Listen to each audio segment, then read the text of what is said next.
President-elect Donald Trump announcing today he will leave his positions at the various companies of the Trump Organization, but he said he will not divest his ownership. Joining us now is Bloomberg's Caleb Melby, who has been covering Trump's finances.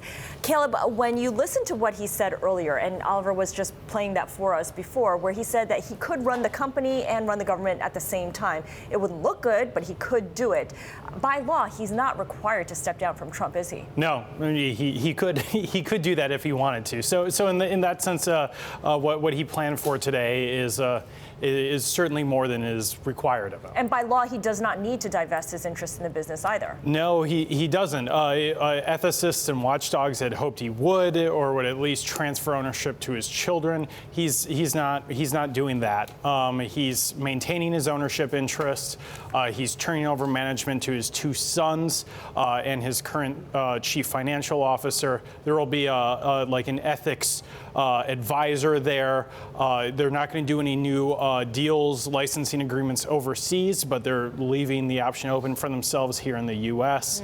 So there's going to be a lot to watch for going forward. What, in terms of precedents, maybe there's not an established law, but we've got to have had some pretty rich presidents in the past. Anybody as wealthy as him, anybody with the sort of business size, maybe not the size, but just the general amount behind it, is there some kind of precedent that he can take cues from? Yeah, so I think the best example would be Nelson Rockefeller.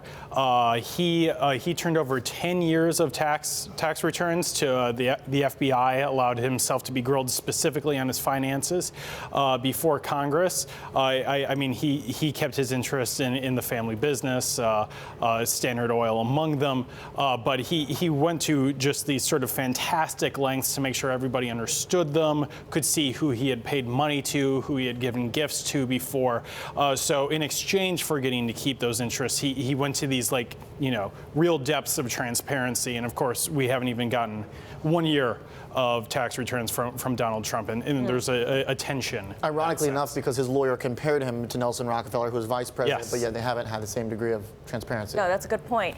The organization, Trump Organization that is, will be run by his sons, and Donald Trump himself will not be involved. Do we know what their involvement in politics will be? Ivanka Trump has already resigned from several Trump Organization positions, and we know she will play a more larger role in the administration. Yeah, so we know Ivanka will not be involved in the company. She and her husband, Jared Kushner, have bought a house in Washington, D.C. Jared is going to be part of the administration. He's set up plans to put his ownership interest in his family business into trust for his brother and his mother. And the brothers are going to run the company. So theoretically, that should be a complete bright line between the organization and the president. Of course, this is a family business. The way they do deals is the kids will, go looking for them and they'll bring them to their father. It's always been very informal. This is not a man who uses email or anything like that. So there's these, dinner table conversations that have been part of how the Trump Organization has been run.